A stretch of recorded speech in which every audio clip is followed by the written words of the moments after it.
Hello and welcome to another episode of the Bitcoin News Show. I am your host, Vortex, and you guys are right here on the World Crypto Network YouTube channel, one of the best places to find news and information about cryptocurrency. Have an amazing panel for you guys ready here today. First, I just wanted to get a couple of announcements out of here. Just wanted to congratulate Charlie Lee for going full-time Litecoin. Ladies and gentlemen, he has quit his job at Coinbase and went full-time Litecoin, living the dream. Awesome, Charlie. Just wanted to give you a thumbs up for that. And then finally, Gabriel D. Vine, our very own Gabriel D. Vine, just wanted to welcome him back to the World Crypto Network. Really glad to see him again on the Bitcoin group and doing his own interviews again. So everybody definitely follow Gabriel D. Vine. Really glad to have him back. So without further ado, I think we can go ahead and introduce the guests. Just wanted to get the topics out of the way today, guys. We're going to be talking about the user-activated soft fork. That's on everybody's mind, and I really wanted to create a discussion around that and get everybody's thoughts. We have some very important people here in the Bitcoin community, and I really wanted to get their thoughts on this. So first, let's introduce Mr. Eric Lombrozo from Cyphrix. How you doing, Eric? Hey, I'm doing great. Awesome. Thanks so much for joining us, and really loving your videos, your interviews, talking about the user-activated soft fork. I've seen you on a bunch of them, including even World Crypto Network, I think Mad Bitcoins. So just really happy to, really thankful for you for explaining everything to us. And we got Mr. Jameson Lopp from BitGo. How you doing, Jameson? Doing well. I'm actually in the Valley this week, so it's nice to be visiting. Awesome. The most manly Bitcoiner around, ladies and gentlemen, Mr. Jameson Lopp. And John Light joining us. Thank you so much, John, for joining us. Longtime Bitcoiner. How you doing, John? If I can unmute. Thank you. Doing great. Yes. Glad to be here. Thanks so much, man. Yeah, that Google Hangout mute is a little bit hard. You have to hover over it. It's retarded, but that's fine. So thanks so much, John. And listen, we got your article linked in the show notes for everybody to check out to prepare for the user-activated soft fork. John has a great blog post for what you can do to prepare, what the outcomes might be. It's just great.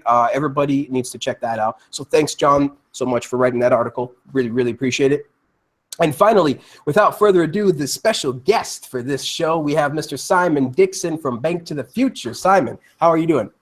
Really good. Thanks for having me. First time on the show. I'm normally in Hong Kong, but I'm in London this week. So I've got Big Ben in the background, and I'll be headed back to China next week, and we can discuss some of the things we're up to there as we go through the topics.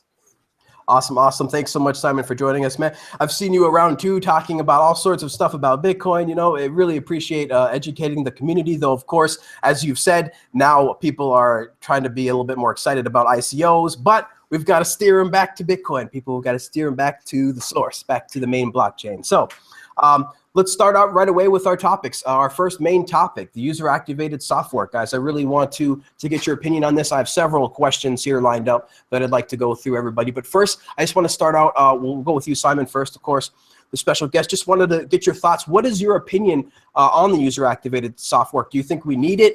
Is it better than SegWit 2x? What are your thoughts? Well, I think the main thing that this has done is that this scaling debate has been going on for so long. It feels like forever. And now we've got this date, 1st of August, where everyone can coordinate, everyone can figure out which side of the camp they're going to.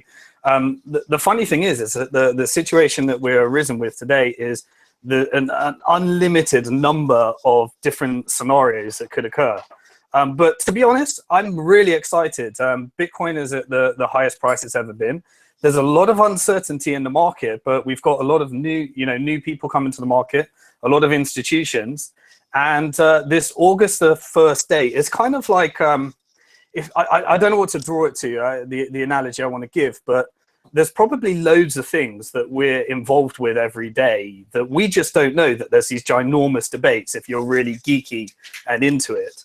I don't know, maybe, the iPhone is debating whether to take one port off or something like that. And unless you're actually involved deep into it, you'll just completely ignore this stuff. And then suddenly the next iPhone comes out and there's another port on there that you didn't know about.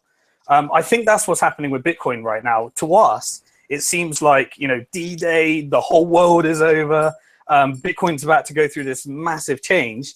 And yet the vast majority of people just holding their Bitcoins have no idea, will make transactions on the day. And, they just don't really have much understanding of it. But the fact that we've got this 1st of August date now is, I think, a massive progress, that we're going to have a result. I'm not sure exactly where it's going to go. I'm not sure what's going to happen next. My thoughts are that we're probably going to stay with the status quo, but hopefully SegWit gets in with some way. But, you know, I mean, I try to forecast what's happening next in Bitcoin, and boy, is it, you know, it throws surprises at you all the time. This market is such an exciting market, and there's always so much to learn. And so, you know, I'm excited to hear from the other panelists on, you know, some of the more technical ones about the game theory approaches right now. But, you know, I feel that this is a year we're gonna know where we're going next, and once we get past this scaling, the sky is the limit. It really is. Absolutely, and it really is maddening almost the number of outcomes that could actually happen. It's when you really start thinking about all the game theory. You know, Jimmy Song was interviewed on Matt Bitcoins, and they were talking about just some of the ways. You know, Jimmy Song did a blog post about it, and it was just, you know, thousands of words long, super long, and it was only on 3 scenarios. So it's just a little crazy. The most important thing to me, because I'm the guy that, you know, for the last couple of years, I've been speaking with lots of fund managers, hedge fund managers, all around the world, you know, people managing most of the money in the world. And my job for the last couple of years was to un-Blythe Masters all the institutions, because Blythe Masters had gone around all the institutions, every fund manager in the world, telling them about this amazing blockchain thing, private blockchain that, you know, and my job was to actually get them all into Bitcoin. And I was explaining how Bitcoin worked. And you know, pretty much all of them were going back and they were buying large orders of Bitcoin by the end of it, because it was the only blockchain that actually did something from all the pitches they've heard. And so that was always my job. Now, if I had to go back to them and explain 2 Bitcoins, I think is a stretch too far. So I want to avoid 2 Bitcoins at all costs. You know, I've got, you know, next week in China, I've got a tour with Jim Rogers. We're doing 15 different cities in China. That's the guy that co-founded with George Soros, the Quantum Fund. And I really don't want to have to explain 2 Bitcoins and hard forks and SegWit and 2 megabyte this. I just want to go, you know, kind of back to the basic talk, which is hard enough to understand, about why Bitcoin's a store of value and how it's going to change the world. And so I can't wait to get back there. 2 Bitcoins is going to make life very difficult. So I just hope we get there, and I think by the end of this year we'll have a clear path forward, a scalable blockchain, and that's exciting. That's really exciting. Absolutely. And, you know, I myself can't wait to get back to tweeting just nothing but positive things about Bitcoin. Just you know, looking at the sky, everything's going to be fine kind of Bitcoin. No more of this UASF, no more of this forking, just how Bitcoin is going to change the world. And of course, as we know, Bitcoin is changing the world all over. We just had, I also linked this into the show notes, where Adam Meister's recent show This Week in Bitcoin had some people from Venezuela on, and then how they were talking about it was just saving their lives, just literally saving their life. And when they were taking out different bills and denomination of their currencies, you know, these guys that that had Bitcoin didn't care, right? They didn't care. It is a complete separation from their government. So just really awesome. I linked to that in the show. Everybody needs to check that out. So yeah, Bitcoin changing the world still. Can't wait to talk more about that. So let us go. Who did I have next? Well, no, I don't even remember. I think we're with Jameson next, actually. Jameson, what do you think about what we've spoken about so far? What do you think about this user-acted soft fork? Is this really needed? And, you know, what is your thoughts on what could happen? And tell us about what you think.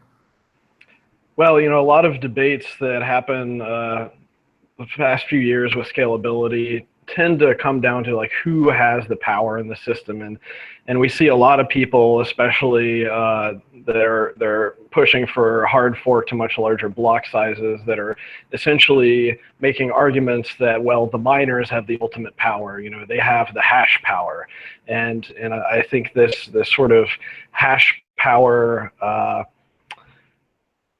deference, if you will, or you know, looking to the Satoshi white paper and interpreting it as, you know, hash power and Nakamoto consensus is kind of conflating different forms of consensus with your meat space consensus with your machine consensus, and I think that from a theoretical standpoint, the user-activated soft fork is correct. It is theoretically the most powerful weapon that the quote-unquote community has, because it is a system of self-sovereignty, and that the users have the final say of what rules they're agreeing to. But when you really start to look at the reality of the situation, it becomes a lot more complicated of how do you actually roll out and deploy such a mechanism, especially when the different methods that are currently available to us seem to be somewhat contentious in and of itself. So I'm not completely convinced that like BIP 148, for example, has enough support behind it to really push us over the line. Of course, these things are always in flux. Anything can change. The August 1st deadline is quickly approaching, and as much as I wish I could say that the latest agreement with SegWit 2x would be able to find a quote-unquote compromise and get everybody together on the same path again, it is not really progressing as quickly or as amicably as I would hope that it would. So I'm not particularly confident that is going to result in something getting activated before the BIP 148 deadline. So right now, it's definitely uncertain. There seems to be more uncertainty than ever, and now we've got this additional time crunch that has been placed on us. Yep, the time is ticking down. August 1st is coming, and there's nothing anybody can do about it. First, real quick, Jameson, just wanted to congratulate you on your Max Kaiser appearance. I caught that as well. Explained things very well. It's just amazing the technical details that you unleashed there in such short amount of time. So just thank you for that, for talking about Bitcoin. And yeah, things can change overnight. I really much I've been telling people this on Twitter and such, and on my show for a while now. Things can change so fast. They can literally change overnight. Global sentiment can change within 24 to 48 hour period, people, because Bitcoin, there's no borders. This is global. This is 24/7. And so everybody is paying attention to the same things at the same time. And, yeah, we have a lot of, information asynchronicity and things like that. But it's still, everybody is watching those blocks get confirmed. Everybody is watching the price go up. So everybody is in this together. And so far, like you said, I understand you're not being too confident about SegWit 2x, because so far, according to the Wikipedia page that I also have linked on this show notes, not one single developer is okay with SegWit 2x. And it's kind of funny, even Matt Corello even put an LOL instead of a no, a little bit of a troll on SegWit 2x. So yeah, it's very interesting to see. But let's go with Eric next. So Eric, what do you think about the conversation so far? What do you think about user-activated soft fork? Are you worried that it's going to happen? Are you glad that it's here? And what are your thoughts on it? Well, I've been in the trenches for over 2 years now. Just people throwing, different forks, different consensus changes that they've wanted to throw into the protocol. And when I first started working on Bitcoin, I realized that it was really hard to change consensus rules. That was just like a feature of the system. The soft forking mechanism that was created was a really creative way to be able to avoid a lot of the logistics issues of deployment, just because you don't have to have everyone upgrade at the same time, and you don't have really these chain split risks, as long as hash power supports it. But now we have a situation where there's a divergence of interests, right? So as long as there's no conflict of interest and everyone works cooperatively, miner activated soft forks are the safest way we know right now to be able to deploy a change to the network that is the most likely to have almost no chance of really any significant glitches. There's been a couple in the past, like BIP 66 I think had a couple issues, minor issues, but really if you look at the big scheme of things, it's really caused almost no disruption at all in the markets or in commerce or anything like that. So I think that's the approach that we've sought. When the block size increase proposals were first put forth into the mailing list a couple of years ago, it was clear. I mean, I think I was supportive of eventually finding a way to do that, but a lot of us were very concerned that was going to create divergent interests. There's different costs to to different parts of the system, and I think that that kind of thing can externalize costs to other players. Unfortunately, the way that the protocol works right now, only miners are getting directly rewarded by running the protocol. So it really created a landscape where it was very likely that there'd be some kind of divergent interests. And then so when we worked on SegWit, the idea was to try to make it as little, as not uncontentious as possible, to kind of give everyone something that they wanted. So bigger blocks, fixed malleability, fix the quadratic hashing, be able to add new script types so we could do like better crypto and stuff like that. So all these different, and so we could compete with more like other smart contract platforms better.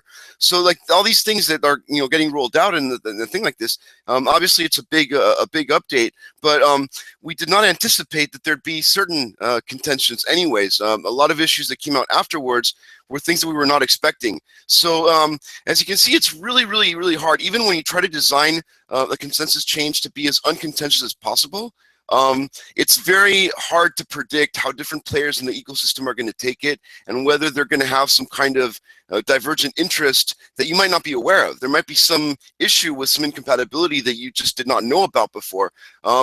We've tried really hard as developers to go out and interact with the community and do outreach and talk to different users and companies and miners and all the different players and see really what their concerns are and whether they would support something like SegWit. And we got a resounding yes from pretty much like everyone by like the middle of 2016.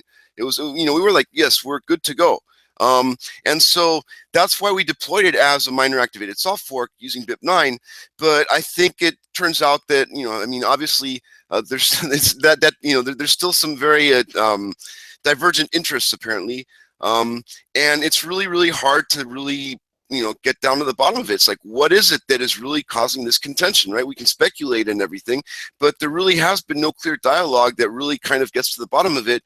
And it seems like a lot of people are kind of posturing or, like using, thinking of this like a poker game, trying to like, get, the bluff in there and try to find ways to like, exert leverage on other players. And the game theory comes into play now. So now we have a situation where there's a divergence of interest between different groups of the network, where for a while I thought that status quo was the best thing if that were to happen. It's like, great, if people don't agree, then the system stays the same way, and that's great. Immutability is working fine.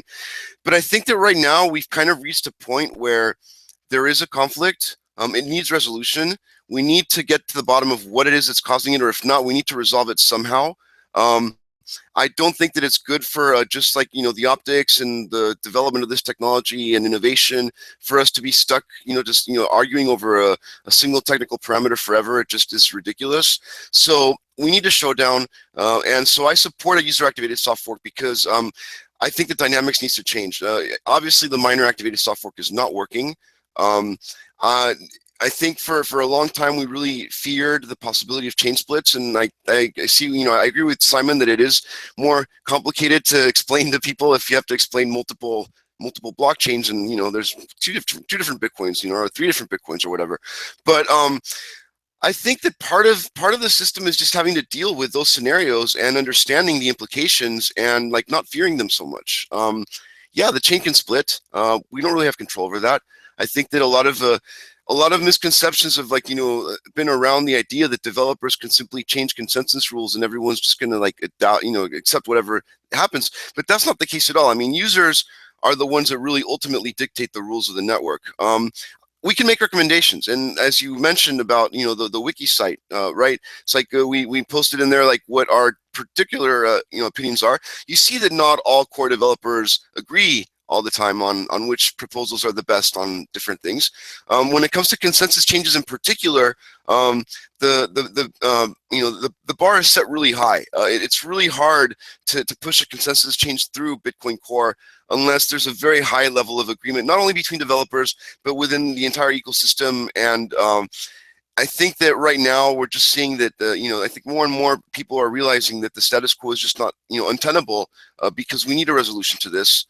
So I'm hoping that it plays out smoothly. I hope that everyone kind of works in their own economic self-interest, or at least in a way that realizes like the optimal outcome for the system for the majority of users, really. I think right now this whole idea of one CPU, one vote in the white paper is being, as Jameson said, I think it's being very misinterpreted. If the system were to work that way, as far as like one hash, one vote, I don't think Bitcoin would be very interesting at all if you apply that to consensus rules, because that would basically just allow anyone that is just brute force, right? And that's not a system that I find very appealing. I don't think most Bitcoin users do either. I'm very concerned about. I shouldn't say concerned. I'm very how should I say? What's the right word? I guess flabbergasted that people would keep on attempting this same tactic of trying to forge these kind of agreements in behind closed doors and get everyone to sign off, and that would kind of work. It's already been tried several times in the past. It's never worked. I don't think that that'll ever work on Bitcoin. I think that it's just inherently in direct contradiction to what the principles behind Bitcoin and what actually keeps Bitcoin together. Different companies might think, well, we have the clout and we have the power to be able to push this through and whatever. But in the end, it's the users that matter. It's Bitcoin users and the markets. And it just seems like the markets don't want this kind of contentious hard fork right now at all.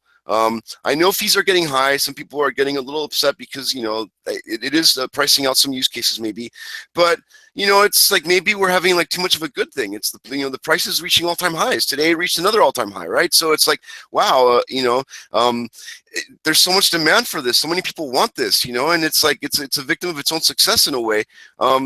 I don't really like the narrative that Bitcoin's failing and it can't scale because fees are so high or whatever. I mean, it's a new technology, and I think that we're going to be doing some amazing stuff with off-chain stuff, second layer stuff. I think that we could still work on some block size limit ideas, at some point. But I think the incentive structure needs to be changed right now, and I think that we need to change the dynamics. So I'm really excited about August 1st. I think that it's a chance to really change this whole thing, and I think that I'm really excited to see what happens. Absolutely, and so much there to unpack. I mean, just great points, Eric. I mean, it's just strange that after XT, Classic, and BU continuously gets rejected by the market, they still try to think that, oh, no problem, we'll just sign an agreement and everything will be okay. It's really strange. I mean, because at this point, the market wants SegWit. Clearly, right? After XT, Classic, Bitcoin Limited, the market wants SegWit. It is proven on the test net for over a year to be, to work, and it was just engineered just with extreme difficulty, by you guys to make sure, by the core team to make sure that it can please as many people as possible. And again, it's very interesting to me that last year, that you guys were under the impression for the most part that the miners were okay with SegWit, that hey, everything was good, and then now we're here we are, and we can try to speculate all that we want with ASIC boost and things like that. But look, unless Jihan and Bitmain come forward and start asking people like Eric, or telling people like Eric what the actual problem they have is with SegWit, then we're not going to get anywhere, and we're just going to have to user activate soft fork. I mean, this is just the way it is. If you're not going to talk, then the users will take action, and I kind of feel that's kind of what's happening. Because remember, the developers themselves, they're not dictators. They do not control when the hard fork can happen. They do not control when a soft fork can happen. They can write a bit, but if nobody runs it, it's not going to happen, right? It's up to the users to enforce this and what they really want. So very interesting comments, Eric. Thank you so much. Let's go with John Light, Mr. John. Again, just reminding everybody that you wrote an awesome blog post to prepare people for the user-activated soft fork. That is linked in the video description below. So, John, I just wanted to see what are your thoughts on the conversation so far, and what do you think about the user-activated soft fork? Are you excited? Are you scared? Do you think it's necessary? Tell us your thoughts. I'm not scared. Certainly not scared. Because there's one thing that I pointed out in a recent blog post. It's a point that I think is really worth stressing here as well, which is that SegWit is the lowest common denominator across all of the proposals that have wide support right now, whether you're talking about BIP 148 or BIP 141 or SegWit 2x. The common denominator here is SegWit. Everybody who signed the SegWit 2x agreement agreed to activate SegWit and thus, voicing their support for SegWit. Of course, everybody who wants BIP 141 and 148 to activate wants SegWit. So we have a very wide consensus, very wide agreement that miners and users agree to activate SegWit. So therefore, I think that wide agreement on activating SegWit that August 1st is going to be a complete non-event. That would be awesome if it was just yet another non-event. I also seem to remember a whole lot of FUD about the last halving in 2016, about how it's going to spiral down, and the miners aren't going to be able to make profits, and everybody's just going to quit, right? They're just going to quit. No, that did not happen. It went off without a hitch across the world.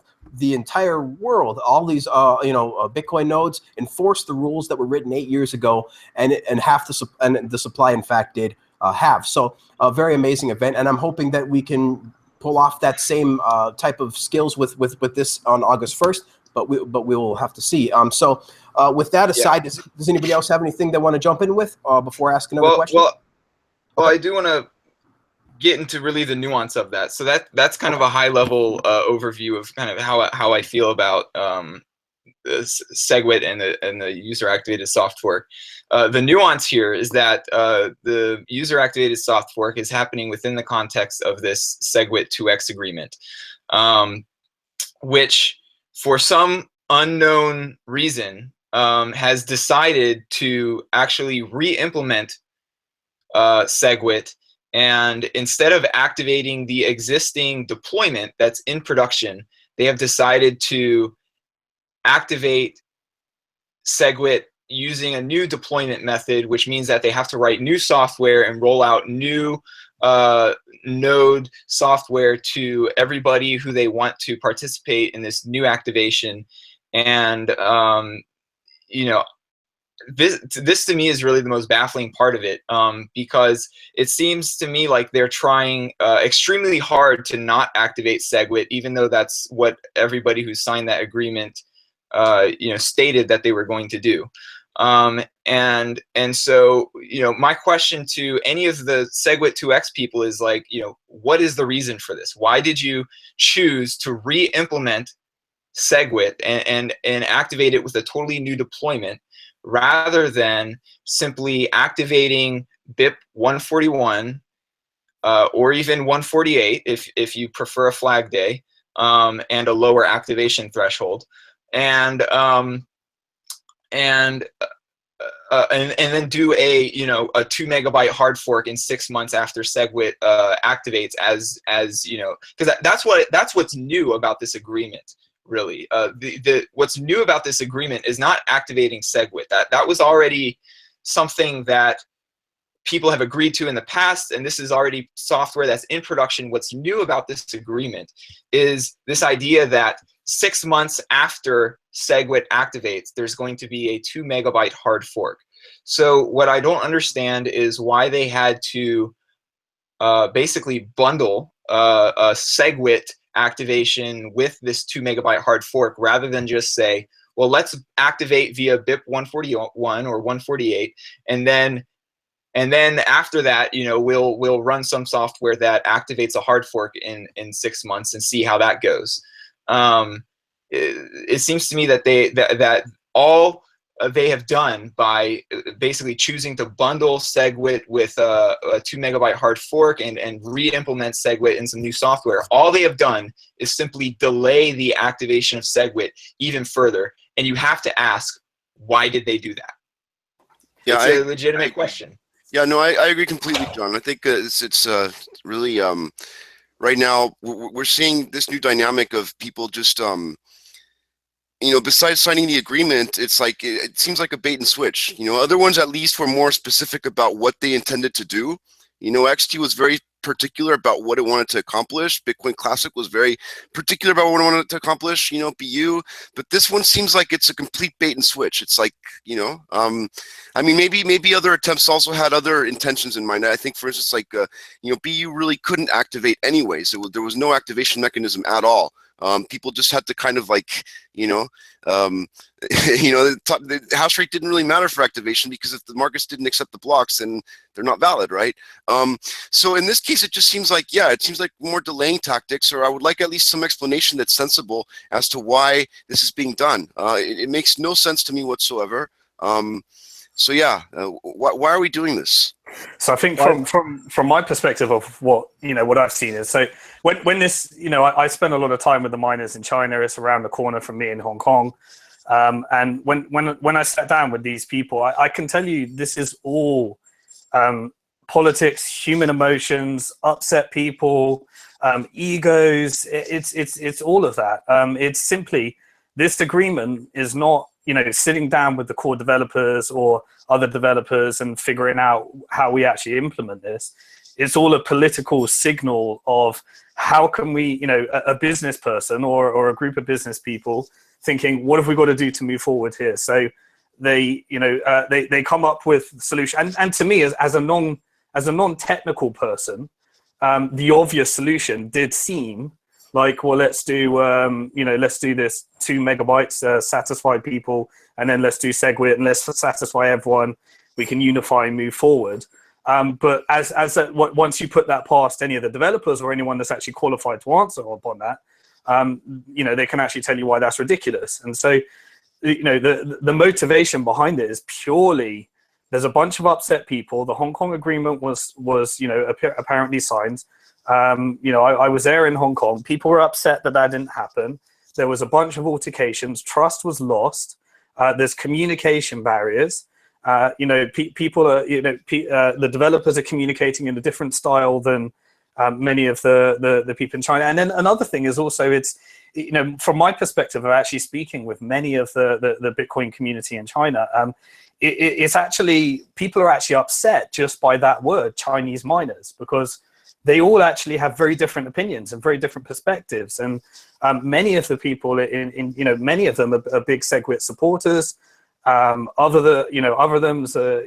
so there's so much to this. It's like, just banding people together into these Chinese miners has upset a lot of people. And that's still, it's just a way that we sort information to try and understand this. But there's a bunch of different players that are upset about a bunch of different things. And, from having spoken to Jihan, he is somebody that's very upset with the communication between core developers and miners. And the ASIC boost was a thing that kind of added new information, and nobody really knows the answer to that, and I guess we're going to find out soon. But this is purely human emotions at play here. And then, you guys, as more understanding the technicals and the practicalities of implementation and actually working on how this is actually going to happen, realize that, this is a very stupid compromise. But it's just a bunch of business people and non-techies trying to figure out, how do we move forward? How do we get Bitcoin back to where we want to be? Well, I mean, so some of us, okay, can I jump in just for a sec? Or go ahead, Eric. Yeah, no, I just wanted to say, some of us have really been working on these problems of how you deploy new consensus rules on the network professionally for years now. This is what we do. This is our specialty, right? And it's a little bit strange that people that are running these businesses wouldn't come and ask our opinion about these things until they've already kind of decided that they want to do something that we know is not going to work, just because we've studied these scenarios. I do this for a living. This is what I do. I study exactly these kinds of contentious scenarios and try to understand how different players might react, and how the protocol might affect, or what can actually be done within the protocol, right? It seems like when my advice has been solicited, for instance, I was really excited about, going to New York and be able to talk to people and actually try to see if we might be able to bring better communications to that. But it seems like, people already had something in mind, which, I know it's not going to work. It's just, it's not about my own opinion of wanting to be a, like my own ideology or whatever. I mean, this is science. Like, we have a science for this. We know the sentiment, like we know like how people tend to react to these things just because we have a lot of data in the past, right? We know how the markets react to this stuff. It just seems like, you know, that's why I'm flabbergasted that, like, you know, we're not consulted about this before. And then as far as like what Simon was saying about the miners in China, I actually, you know, we actually had 2 meetings after the Hong Kong thing. I had 2 meetings myself, and as developers, we had 1 meeting in Palo Alto last year, and I mean, we talked to them. This was after the Hong Kong thing, and they agreed. Like, all of the miners there, including Jihan and, you know, McCree from Bitmain, agreed that SegWit was a good thing, that they were going to activate. Right? I actually went there myself personally to meet with them in Beijing a few months ago, and tried to just listen to their concerns. I didn't go there to sell them anything. I wasn't there to sell them SegWit. I specifically told them, I'm not here to try to figure out a complete solution. I just want to hear what you guys' concerns are. What is it that's like bothering you, and how might I be able to address it, right? And you know, like I felt like, okay, maybe we can like move forward. But every single time that it, you know, like we come to 2 things that seem very clear as a pattern. You know, people say yes, we think SegWit is a good technology, right? But no, we don't want to activate it because of some other reason, and the reason is always changing. And maybe it's a cultural thing, maybe it's like a negotiation tactic or whatever you want to call it. Like, it's just, you know, but like that's just not the way that open source works, and it's hard to explain sometimes to people that you know, open source development really cannot be pushed forward that way. It just tends to delay it. So I don't know. I mean, I'm still open to talking to anyone that has, you know, concerns, and to answer any questions and to be helpful. But like, when people don't want to, like, you know, discard your suggestions and advice, it's just like you don't really feel particularly motivated to continue trying to help them, and you just keep on pushing forward. You just keep on working. I mean, as Bitcoin Core developers, we continue to push forward and work on stuff and add new features that are not consensus features necessarily. Right now, I'm working on Litecoin a lot, just because it's, you know, a really cool test bed where I can work on engineering again and not have to deal so much with like the politics and all that. And you know, it's just, you just keep on pushing forward, and it's just like, that's just the way you got to do it. And we don't have control over this. I feel like you know, I'm excited to see this conflict resolved. So, but I still want to see if we can find an amicable solution to this. If we can't, though, it still needs to be resolved. So. Yep, for sure. John, you had something? Yeah, I have 2 points, kind of responding to some of the insights that Simon drew out based on his discussions. The first one is that you know, it's really irrational to bundle SegWit with a 2 megabyte hard fork the way that it's been done, because whether SegWit is activated via SegWit 2x or BIP 141 or 148, the signers to this agreement can always just run software without the hard fork after SegWit activates. And so, you know, I've seen speculation like, oh, the reason why they decided to bundle it together is because then, you know, it's locked in, like everybody who signed it will have to sign the hard fork, and then no one will be able to renege. And it's like, that's not how this works. You know, once SegWit is activated, if all people really wanted was SegWit, then they can just choose to run doesn't support the hard fork later, and you're just not going to get the hard fork in 6 months. These kinds of agreements aren't going to force consensus either onto the people who signed this or to the wider network. And so it's irrational to think that, you know, bundling them together is going to solve this problem where you know, you need consensus among the people who are running the software. And further, you know, for the business people who are thinking, oh, well, we just signed it because we think that this is the only way to get SegWit at this point if the miners are blocking this. Well, this gets down to the heart of the issue and the topic that's at this discussion in the show today, which is the user activated soft fork. Like, why did this come about in the first place? The reason is because you don't actually need to sign these irrational agreements with people who either don't understand how consensus works or are pretending to not understand how consensus works. If the miners don't go, for example, activating SegWit via BIP 140, we do have an alternative activation mechanism other than signing these irrational agreements, which is a user-activated soft fork. We don't need to make irrational compromises like SegWit 2x and bow to these irrational demands to bundle things together. We can do a technically correct thing, and which is to activate set of BIP 141 and give strong incentives to miners to upgrade as well using an economy-backed user-activated soft fork. If everybody who had signed the SegWit 2x agreement had instead, or perhaps in parallel if that was politically feasible, but if they had instead said we're going to support the BIP 148 user-activated soft fork by August 1st, we're going to be enforcing BIP 148, I think the miners would get in line pretty quickly. At least once, as August 1st kind of drew closer, because miners need to make money from the blocks that they mine, and if the economy that signed this agreement, the major exchanges, the major wallet developers, the major brokers, and other economic nodes, decided, after August 1st, we're rejecting any blocks that aren't, signaling for SegWit, then, the miners have a choice. They can signal for SegWit or they can go broke. And, so this is like, obviously, it's a tough choice for us to offer to the miners, but like, if they're not doing what the users want, this is our right to basically say, look, we don't want to do business with miners that aren't going to give us this beneficial upgrade that solves a lot of problems in the network right now.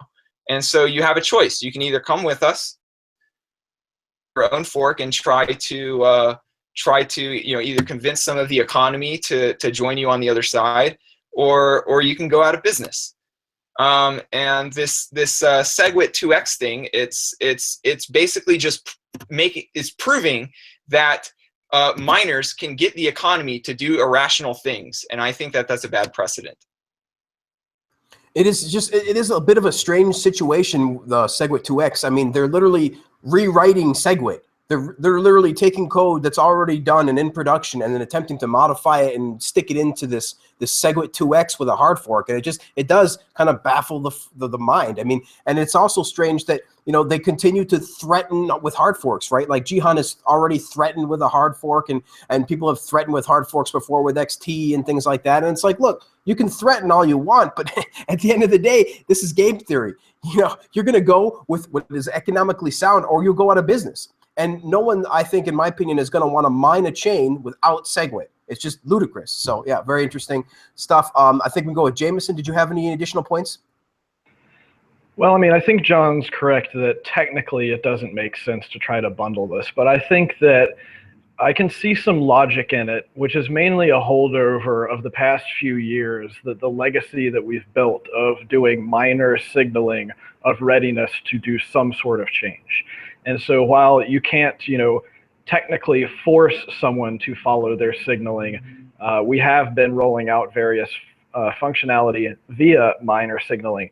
I think that if anything, that some of the miners, especially Wing Chun and F2 Pool, have really shown that miner signaling is not really worth much at all when it comes down to contentious activation of features.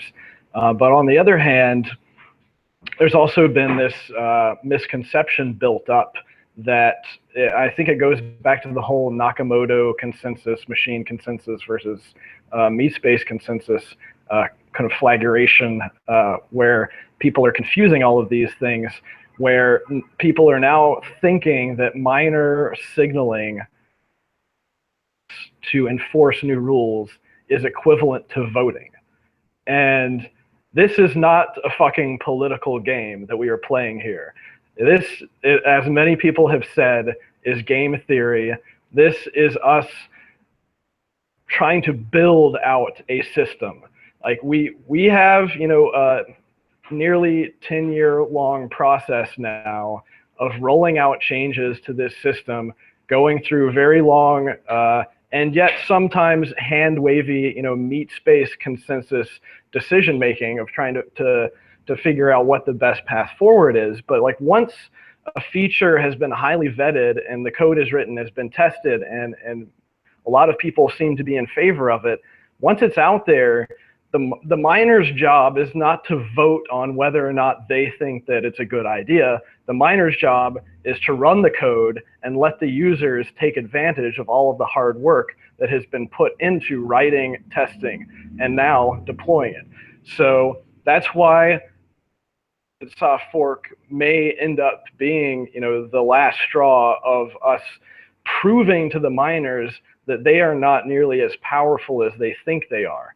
It may have been the result of years of consolidation and years of miners becoming extremely wealthy that has resulted in them thinking that they run the system.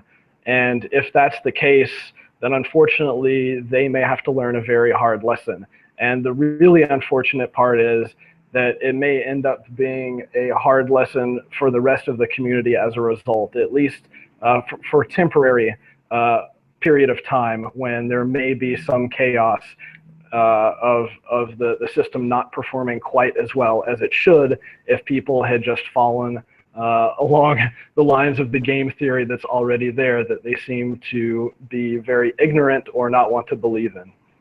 I wanted to just say one thing about what Simon says about the miners not being all like this homogeneous entity that's you know, everyone has like the same things. And I mean, I think that when we talk about miners having specific interests, I do want to clarify that I have talked to a lot of different big mining pool operators, and they all have very different personalities. I get along with several of them very well. Some of them are very nice guys. I really like to talk to them, and I keep in touch with them today even. And so it's really only a small number of the mining pool operators and miners. And you know, I think it's really important that people realize that the disproportionate amount of hash power that a small number of people control, and how that's totally antithetical to the whole notion of decentralization.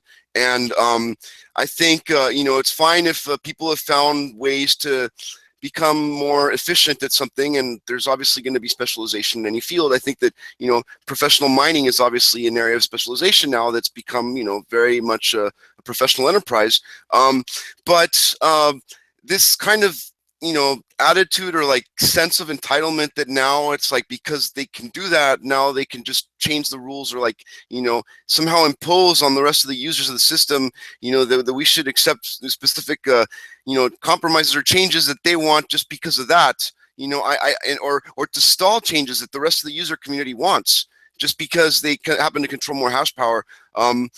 That's just not a system that seems very interesting to me. So like that's why I'm supporting the user activated soft fork and an end to this, even though I think that, you know, status quo, if there were other kinds of situations, maybe status quo would be the best option. It just seems like it's necessary to demonstrate conclusively that it's not the case that this whole myth is, you know, that we're, you know, one CPU, one vote actually means this. Yep. I think, Simon, did you have something you wanted to add? Actually, I had a question of the guys here. Does UASF open up a new attack vector in the future that we're not seeing right now? Like, if we set the precedent that we can do it this way, does that set you know, the motion that other players might come along and I don't know, is there new attack vectors coming here? I think, you know, one thing someone mentioned was, what if the US government wanted to activate a UASF and they had the ability to put some hash power behind that? What is there anything that we might not be seeing here, or that comes from this? Yeah, I mean, absolutely. Any change, anything like this will set a new precedent, and it could introduce new attack vectors. I think we're like in uncharted territory. It's still this, you know, huge capitalistic experiment that we're all participating in. We don't really know exactly how things might unwind later on. I think that the attack vectors that we're seeing right now with the hash power, though, you know, it's kind of like, you know, you patch one thing, one security hole, and like you introduce some other security hole.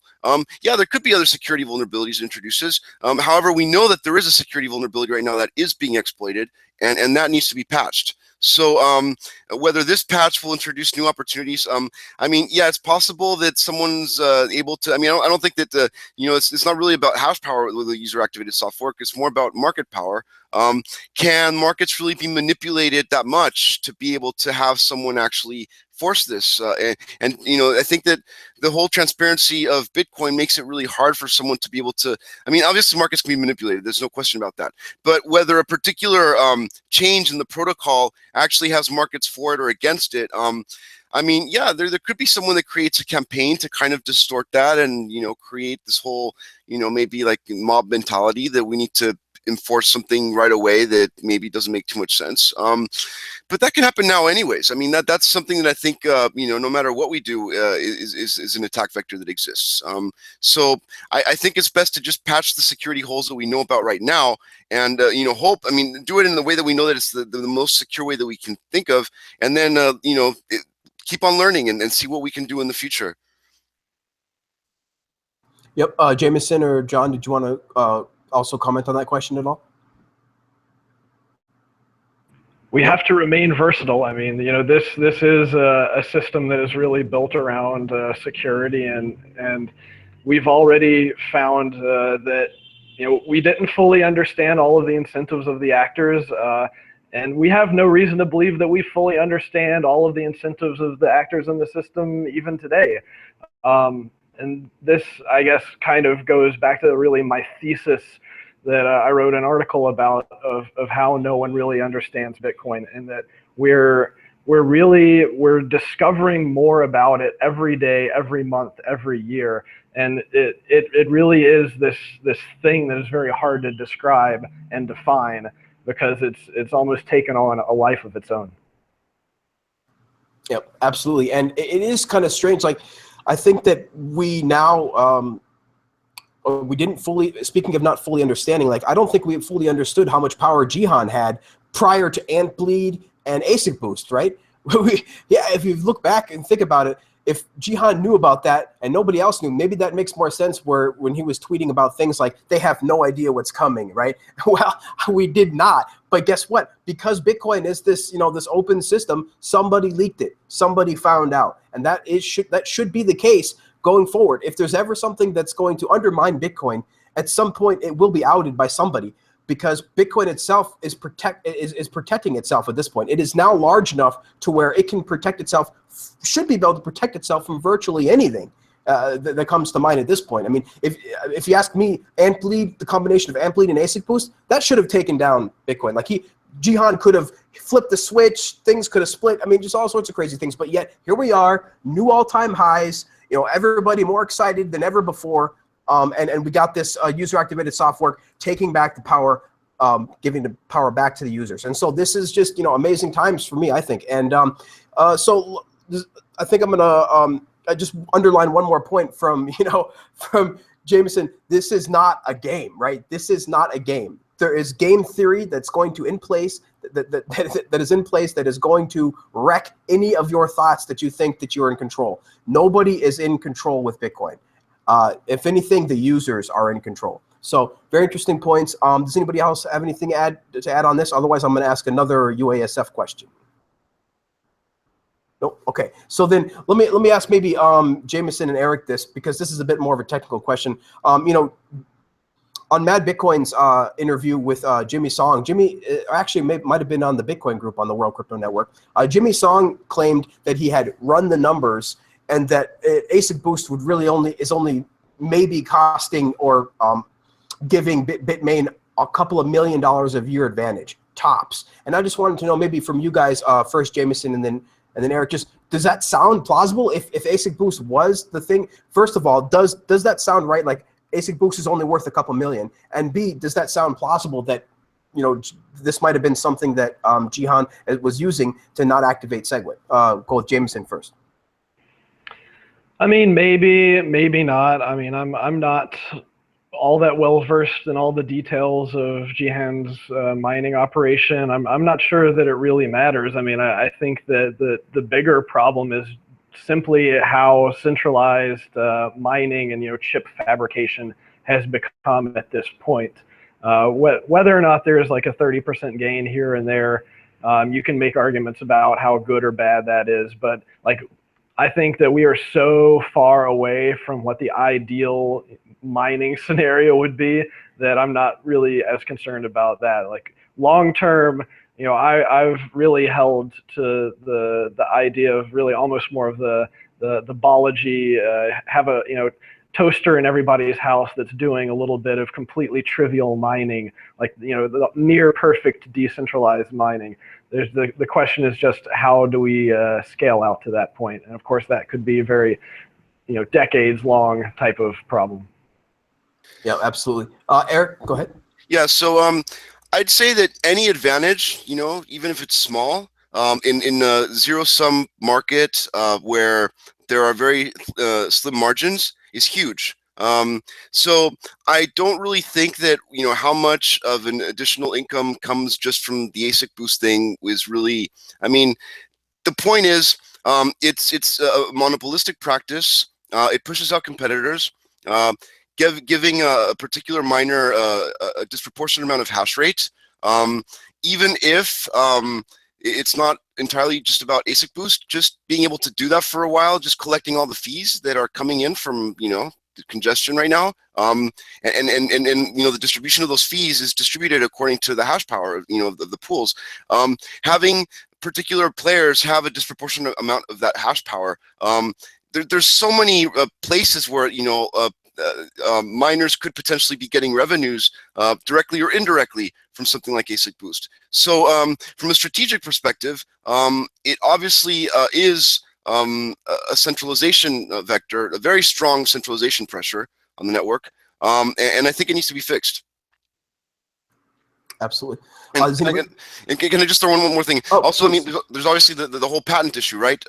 Which is also a problem. I mean, I think if it were to be something that everyone could use ASIC boost or something like that, we might be able to avoid the patent issue if it really was but I mean it interferes with the protocol. So it just seems like it would be in everyone's interest to just disable it completely. And I think that whether or not Jimmy Song's numbers are correct, I don't think that that's really the point. Very interesting. Very interesting. Okay. So let me ask Simon this. See what he thinks of this opinion. So I mean, SegWit 2x and all the previous fork attempts, core XT Classic, BU, and then BU again. All these previous attempts, they're all incompatible with core, right? Including SegWit 2x. I mean, is SegWit 2x just yet another attempt to remove core from development? Well, that's what it looks like from. I mean, a lot of people think that that's the optics of it. Obviously, just forking the repository and trying to kind of, have new developers jump in and completely change it in ways that are, incompatible. And just like the way that I've seen the project emerge is really disturbing, given the initial statement that Barry Silbert showed me. The statement that I was shown was that SegWit was going to activate immediately.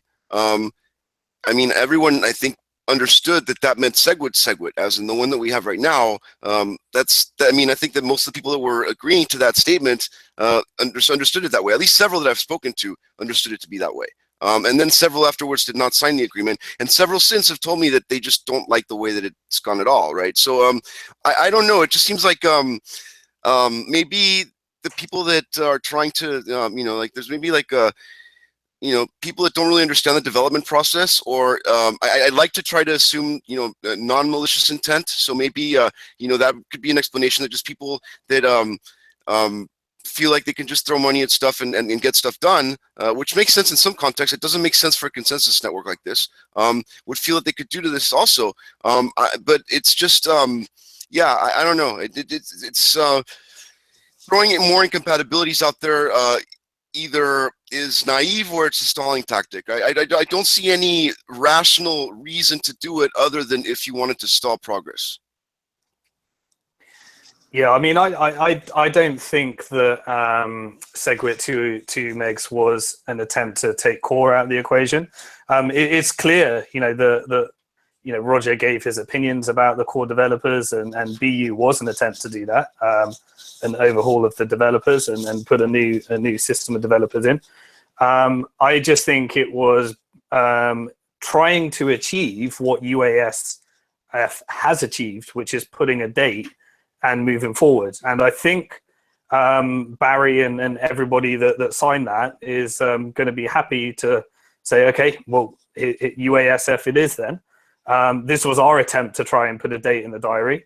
Now we've got a date in the diary, so let's all move forward with that. I don't, from my observation, there wasn't much more to it than that. Sounds right. Does anybody have anything else? Well, I just want to say that I think that initially the intention might have been exactly what Simon is saying, and I'm hoping that, I think that maybe that is the case. But whether or not that is the case, the project has clearly been hijacked. The direction it's taken is clearly not that. So it's not going to work.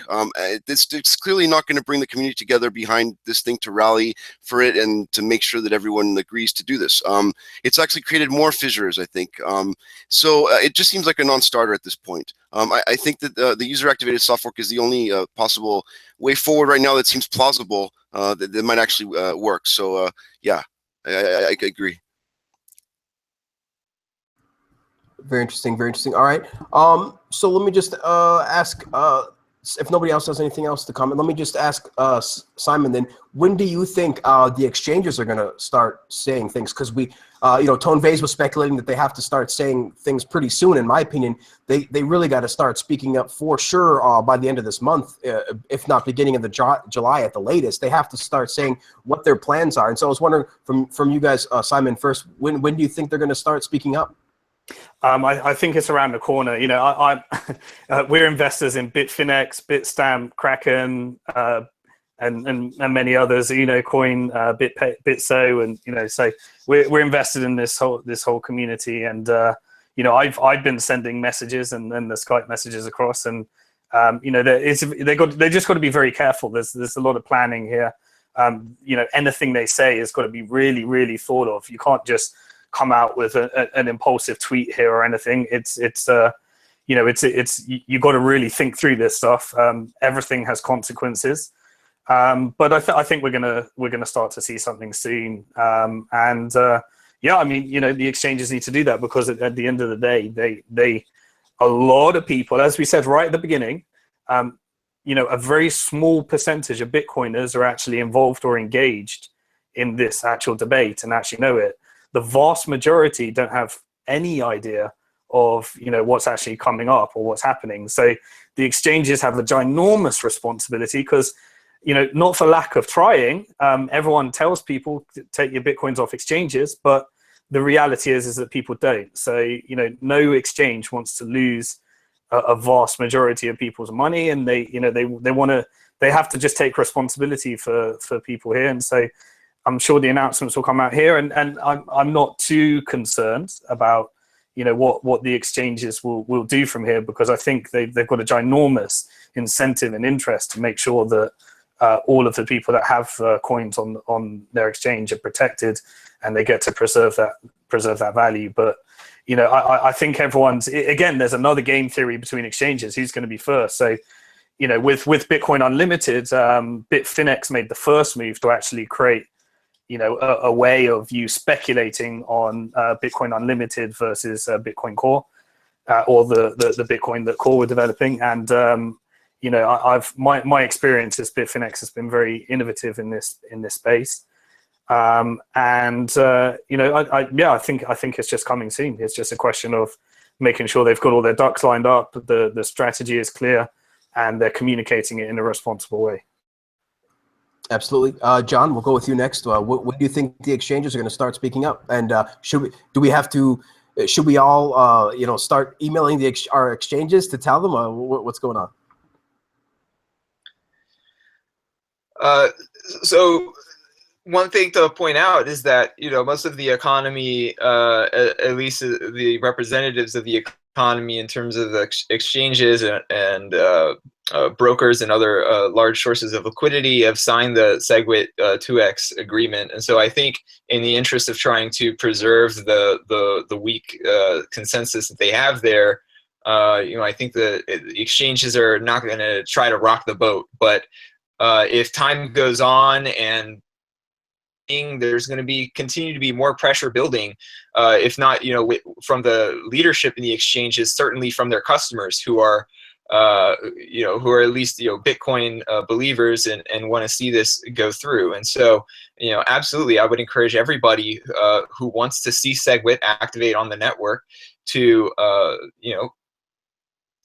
encourage your exchanges and your wallet developers and everybody else who's running economic nodes that essentially represents you on the network, tell them to enforce BIP 148, because that will ensure that SegWit on August 1st, and if we have the economy behind us, it's going to also bring the miners over to our side as well, because miners want to make money. And the economy is where the money is at. And if the economy is on one side, it's pretty clear where the miners are going to end up as well. So, I would like to see the SegWit 2x version of SegWit activate. Whether we get SegWit through 141 or 148 or SegWit 2x it really makes no difference to me. But the fact that they have to re-implement the software and do several rounds of testing and deploy that software across a large number of nodes and stuff, that's all very time consuming. Whereas BIP 141 is deployed in production today, and so that's the fastest way to activate SegWit. And BIP 148 is just a new activation method, the current deployment. So I think, in my opinion, 141 and 148 are the fastest ways to get. So if SegWit 2x ends up taking longer than expected, there's no reason at all why we can't take the very large amount of consensus that is around activating SegWit and converting that into action, and activate SegWit by August 1st. Yep, absolutely. Sounds good to me. Jameson, what do you think about the exchanges? When do you think they're going to get on board? And maybe tell us a little bit about how BitGo is handling this user-activated software. So this entire debacle has put me in a pretty tricky position. So I am personally responsible for maintaining BitGo's fleet of full nodes, which are used by I don't even know how many customers, but lots of the big exchanges. Now, as far as I am aware, I have not had any conversations with any exchanges about any of this.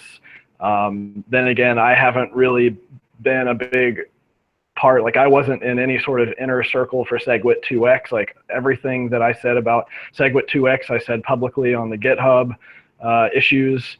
And my personal opinion is that I would think that one of the best chances that we would have of avoiding a messy situation on August 1st is perhaps some sort of fast-tracked BIP 91. Basically, anything that will activate the existing SegWit deployment on BIP 1, before that August 1st deadline would avoid a lot of unnecessary trouble. Whether or not it's SegWit 2x or something else, I'm ambivalent. I'm not as worried about the hard fork part about SegWit 2x because that's another 6 months away. So I would at least like to be able to see, SegWit activated, working on the network, see how it affects the network for a number of months before we then have to get back into another similar situation of, oh no, another fork is coming up potentially. How are we going to deal with it? So it's a really tricky situation for me and for BitGo because we cannot unilaterally make any decisions on our own. We cannot claim to represent the very diverse array of customers and people that are on our platform.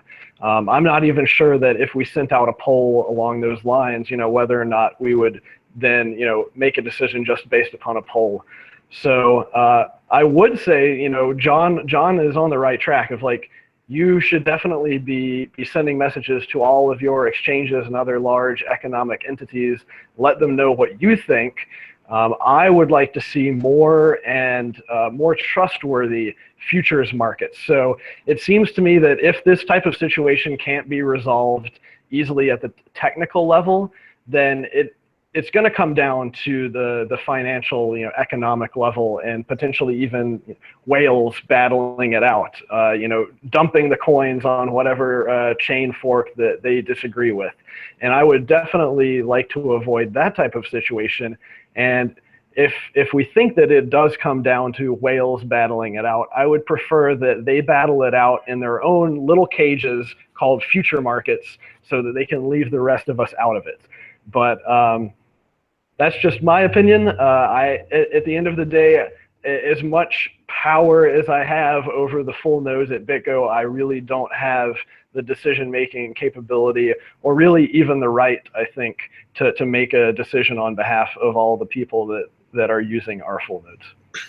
Jameson, just one point of clarification.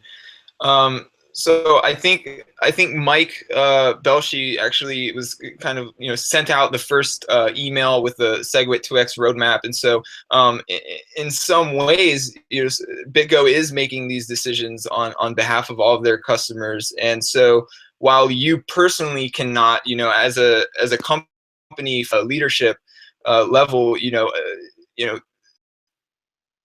BitGo was first incorporated, there was a deliberate decision made to say, we're going to run Bitcoin instead of, I don't know, BTCD or something like that. And so there's another deliberate decision that's going to be made to say, we're running this new SegWit 2x software instead of a Bitcoin core. And so, I want to clarify that point, even if just for the audience, that while you personally might not be able to make this decision, there are lots of companies who are responsible for running economic nodes on behalf of their customers who really do have the responsibility to make wise decisions on behalf of their customers. And then it's up to the customers to decide, am I going to stay with this company and continue relying on them on their full nodes, or do I find a new UTXO provider or infrastructure provider to represent me on the network?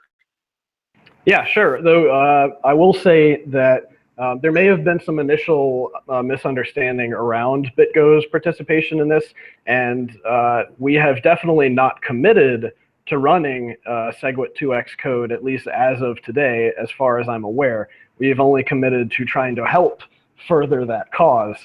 And I would like to see some sort of furthering. Like I said, I really care about the bit1 activation of SegWit. But at the moment, BitGo is not running SegWit 2x in production. I think we will try to follow the testing schedule to try to help out with the testing and perhaps eventual deployment of it. But at the moment, I don't even know if or when we might switch our full nodes to run that software. Okay, thank you for that point of clarification. Yep, very interesting. Thank you, Jameson. Let's go with Eric. What do you think about all this? So, I mean, there's very little room for error in this kind of software. The smallest kind of bug can create havoc in the whole system, right? So when we worked on SegWit, for instance, we spent months testing it on several test nets, and it, just a lot of work went into making sure that it worked as it is. And so the thing that we've deployed right now, which is activated on Litecoin and several other blockchains, really has been very, very, very well tested. 2 months or however long is left until whatever the deployment schedule, I guess July something or other, is just really short, even for much simpler changes in Bitcoin Core. I mean, we would never think to deploy something that has been untested, that has this much, these many ramifications and implications for the whole system in this short of a period of time. It's just, I feel it's very irresponsible. I think that it's and especially given that the process is not really, it hasn't really received that much, that much review, and there's just so much that goes into making sure that this is safe. So I would definitely advise exchanges to be very, very careful about what software they're running. I think obviously there's inherent risk with any kind of changes to the software, but I think that you can make pretty informed decisions about it, understand what the situation is, what the risks are, and as far as BIP 148, even if the majority of the hash rate were not to go on there, you could think of it as kind of like an altcoin temporarily, right? If it does come to overcome or to get over 50% hash rate, then it would basically at some point reorg the other chain.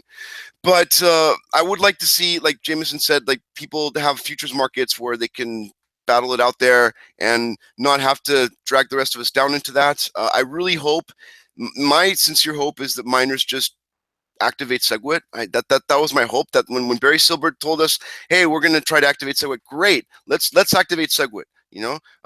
Activate SegWit that's out there right now, running on 80% or more of the nodes on the network that are ready. That they're ready to go. It's been tested. It works fine on other networks. Let's just do that. That's the least risky option for everyone.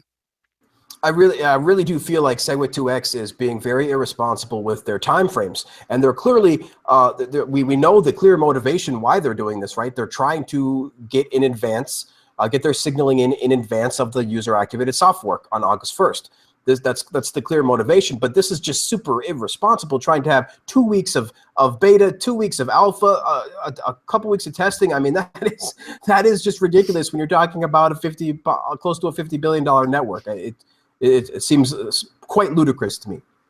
Absolutely, yeah. I mean, this is just like something that, definitely, it boggles me. It's like I'm flabbergasted. We're at a loss for words, Eric. Yeah. We're at a loss for words. We just don't know. But I think that can about do it for the topics. I just have one quick question for everybody before we start asking Simon a couple questions. Just maybe if I can just go through one by one and get everybody's opinion of the state of Bitcoin. Do they feel bullish? Are they scared? Are they excited? So let's just go with Simon. Simon, what do you think about Bitcoin right now and its future? Are you still excited as you were in the beginning? Well, I haven't sold a coin since I've been in Bitcoin. I spend them. We pay our staff with them. We do things with them. We use them. But no, I mean, I'm here for Bitcoin becoming more and more of a store of value, becoming a global savings account for the world, becoming an exit for countries like Venezuela that really need an exit. I'm here for it becoming, a hedge against the systemic risk in banking. And I'm here for it having an incredibly amazing payment system attached to it where you can send any amount of value around the world. And to me, expensive Bitcoin is still bloody cheap Bitcoin relative to the value that it actually produces.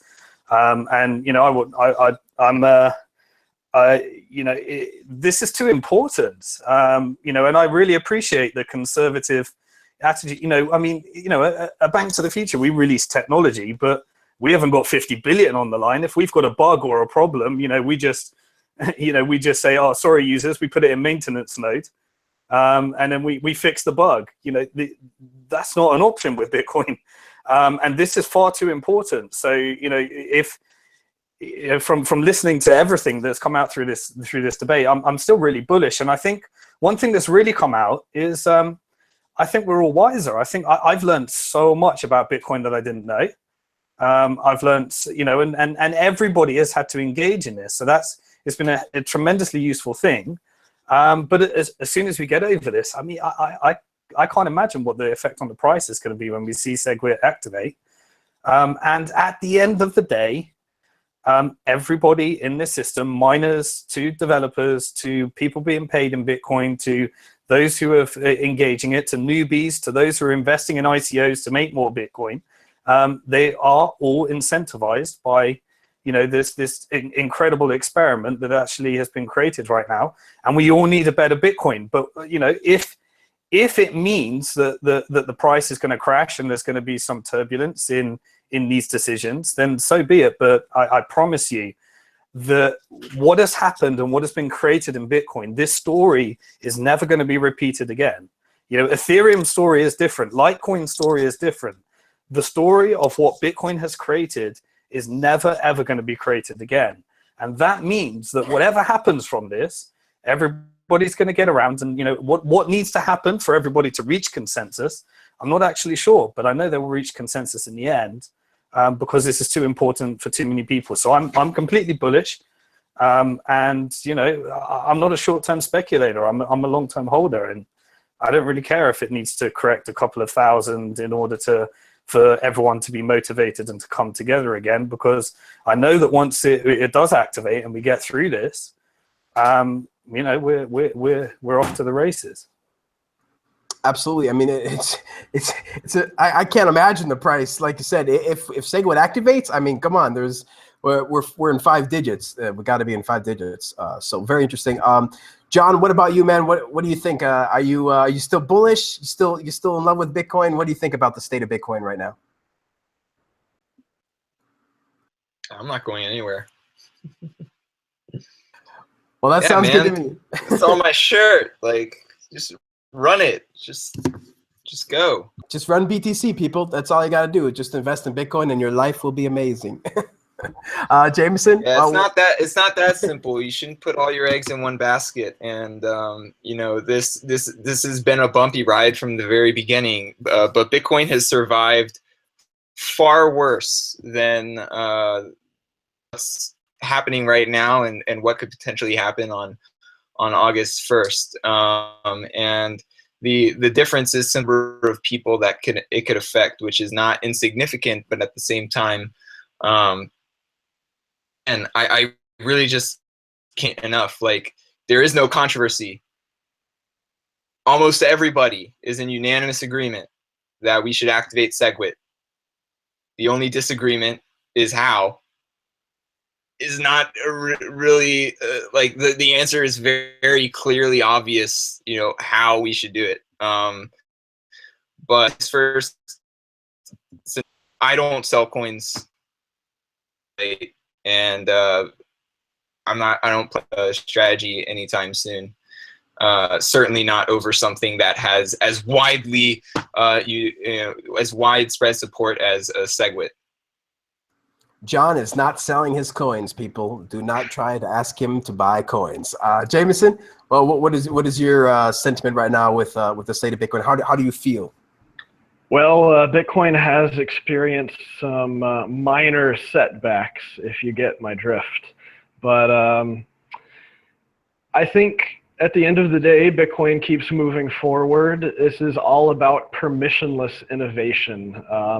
You know, people can upset the game theory at times and stall things, slow things down, cause more frustration. This happens, you know, on every side of the debate is people causing frustration with the other side because we can't just cooperate once in a while and get along. But it doesn't matter because Bitcoin is not dead until there is consensus that it is dead. And I think that, you know, this is really what we found at the scaling panel that I moderated in New York, was that despite all of the disagreement about, you know, the path that Bitcoin should take, we're all still extremely optimistic and bullish that one way or another we are going to take a path. And we are going to take that path together. So while it may not be a path that some people are particularly enthusiastic about it, we're going to continue building the system. I think a lot of the people who are involved in the system at this point are the builders, because there's still a lot left to be built. And we're going to build in a way that doesn't require asking permission. I think we may have made some mistakes in asking for permission. And so this is something that I mentioned recently, that, you know, even if a worst case scenario of Bitcoin never got SegWit, Bitcoin never got Lightning Network, then that's not going to deter us. We can already build payment channels based solutions that just aren't quite as optimized as what we would like. And so, you know, if we run out of road on one path, then we'll just take another path forward and keep on going. And there's no end to this until we all agree to give up on it. No end, people. No end indeed. Eric, give us your thoughts, man. What do you think about the state of Bitcoin? Are you excited still? I'm very excited. I'm very bullish. It's interesting because when I first got into Bitcoin, I thought it was a proof of concept. It's just a prototype, and it's eventually going to maybe be replaced by something else. But it's proved so resilient over the time, and it's really we've found so many new cool things that we can do on top of it. All this payment channel stuff is absolutely fascinating. I think the vision with that is just amazing what we can actually accomplish, like a whole decentralized internet, machine to machine payments, and just what it enables, all these use cases that are just not practical right now with typical payment systems that exist right now. So I'm really, really excited about all that. I think that we need to push through and get this done. And if I'm hoping that it'll happen on Bitcoin. If it doesn't happen on Bitcoin, it's not like I think that, well, that's the end of it. I think that the technology is actually more important than the network itself. I would love to see Bitcoin succeed. I'm bullish on it right now. I'm holding Bitcoin. I think that it's great to, it seems like there's only upside right now, but I don't want to, make long-term predictions as far as I think there's so many things that can happen with this, but yeah, I'm very bullish right now. Awesome. So I think we're all in agreement here, people. Bitcoin is going nowhere, and we are going nowhere. So very awesome. Thanks so much, guys. We're just gonna switch to the second half of the show here, where we ask Simon some questions. If you guys got to go, that's fine. We understand, but we're just gonna spend another 30 minutes here tops, or 25 minutes here tops, asking Simon a couple questions. I'll ask the first question. Simon, I was just wondering here, with all the ICO investments, recently passing VC funding in the blockchain market, over 400 million, maybe you can describe the state of ICOs right now and where you think this is heading if it doesn't crash. If it doesn't crash in the next year or two, like how does that affect your business and Bank to the Future?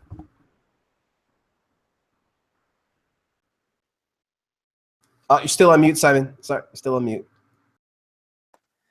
Yeah, it's a really interesting question because I guess you've got to look at what's the future of this. So ICOs have come around as a way of allowing retail investors to invest any amount that they want using crypto in the protocols. Now, at the moment, you can't actually do that as a company because really ICO is a way of circumventing regulations. And as a company, you can't actually, issue equity on a blockchain without actually following securities law. Whether it's on a blockchain or whether it's not, you still have to follow securities law. So ICOs is a niche user case for protocols. If ICOs actually becomes a way for companies raising funding, then you just got to look at what is the efficiency improvement there, because if companies are raising finance for it, then you still have to follow securities law, because the definition of an investment contract is the giving of money under the management control of others with the expectation of a return. And everybody's investing in these ICOs right now. They're giving money, which is essentially under the management and control of the people running the code, with an expectation of a return. But at the moment, because it's kind of protocol, they're using ways around that. So if it turns out that ICOs are actually something that can come disruptive to the IPO market, to the venture capital market, then that essentially is what you're saying is regulations being disrupted. And that is the question, really, are governments around the world going to allow regulations to be disrupted? And regulations were created as originally as a way of consumer protections, because in the 1920s, people lost a lot of money when people were selling securities. So, we're kind of in this very interesting phase at the moment. Now, the problem with the ICO market that I see at the moment is that people are raising too much money too quickly. And the reason, and the other problem from the company side, that's a problem. The reason it might seem like a good problem to have, but it means that people are receiving too much money without having proven what they can actually do with that money. And it also creates skews incentives where people become rich after the ICO, and therefore once they're rich after the ICO, they've got no incentive anymore to actually build the technology. Their job is just to create a load of announcements that pumps the price at that point. And so we're in this very, very strange scenario. Now, while a lot of the new ideas and new protocols, what they're tending to do at the moment is they're trying to shoehorn themselves into the ICO model. So they're making their businesses really weird by trying to create a token. And the analogy that I give is if the ICO markets disrupts the IPO markets, then essentially Apple will delist from the stock exchange and say, I'll do an ICO. Because why would they go through all the regulations and all that stuff and all the incredible costs that they need to go through of being listed on a public market when you could do the ICO unregulated? And then in order to fit into the ICO model, what would you need to do? Well, you're saying we're going to create our own currency, and this currency can only be used in order to purchase our products.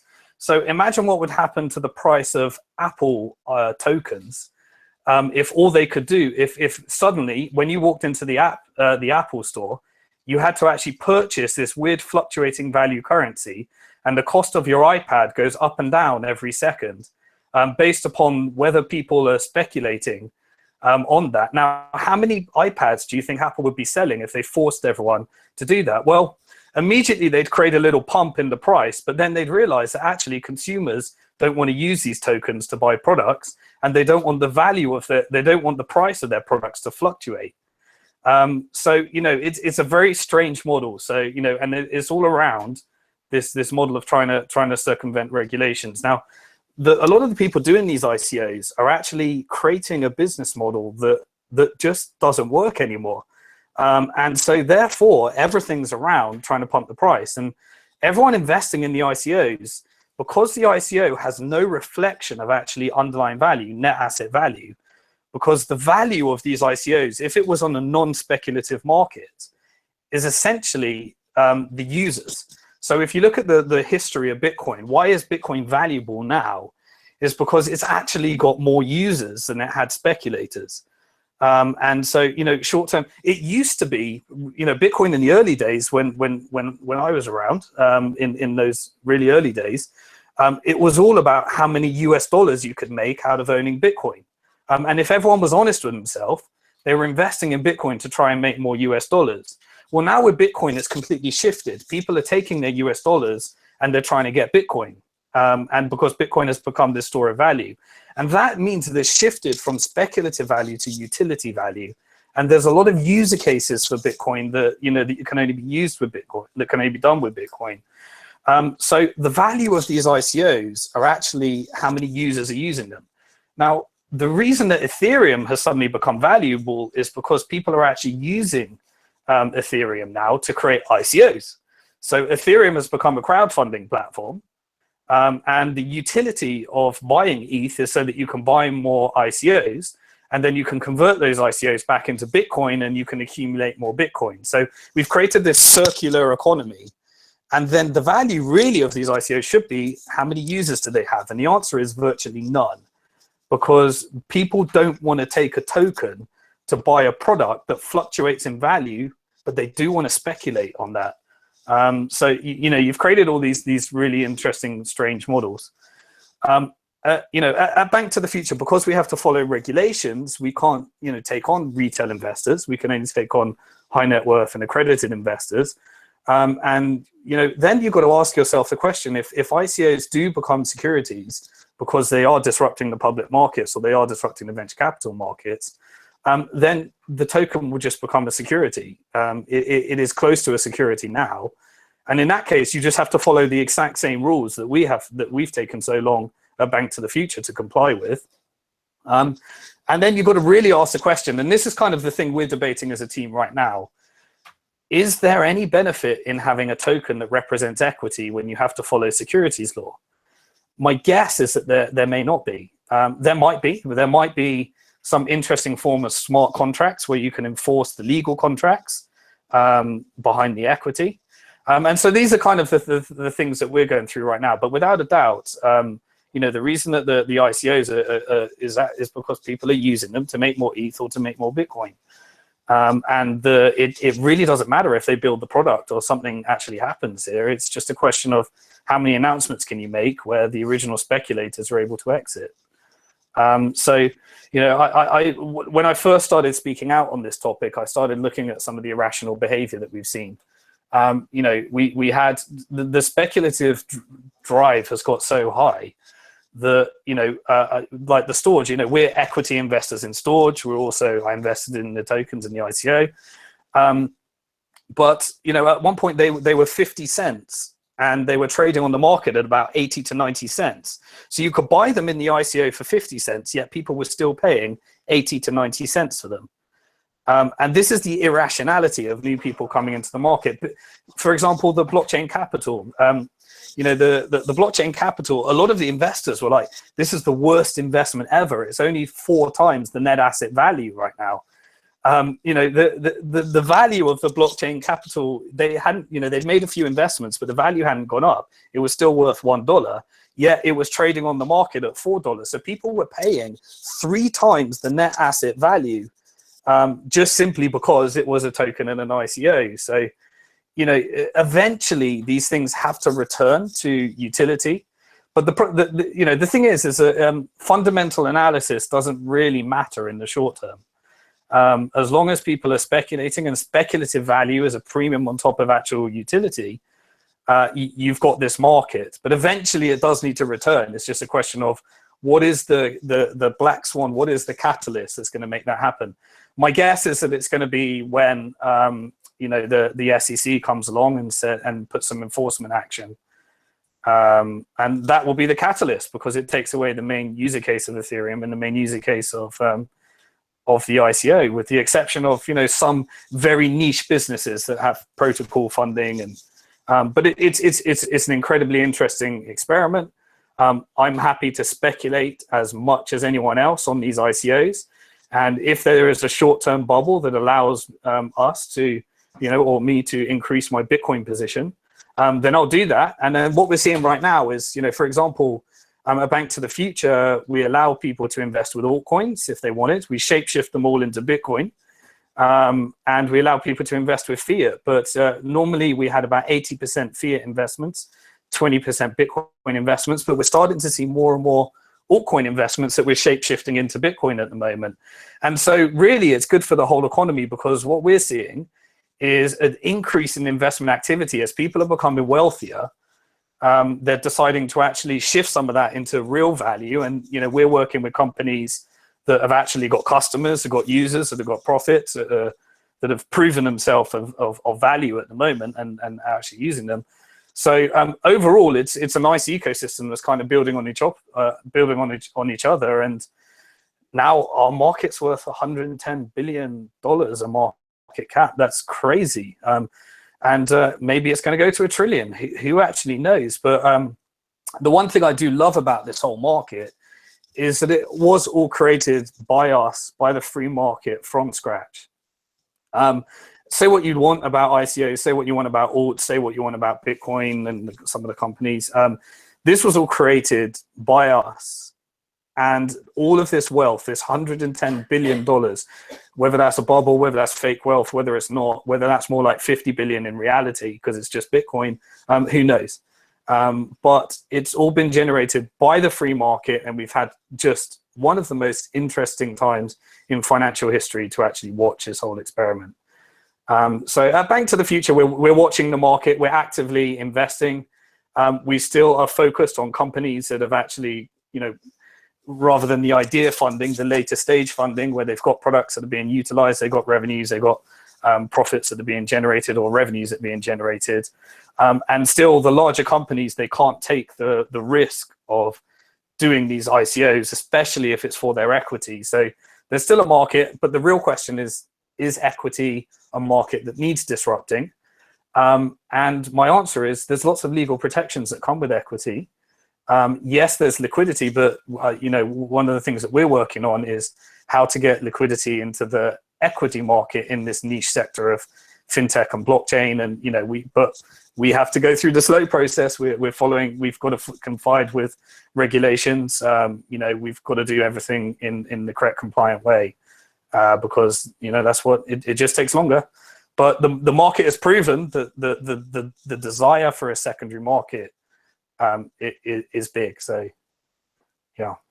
Absolutely, absolutely, and a lot of good stuff in there. I mean, it is crazy. We're over 110 billion now, and I kind of tend to agree that as soon as the SEC comes in and declares Ethereum a security, it seems like a lot of that ICO value is going to come and flow back into Bitcoin.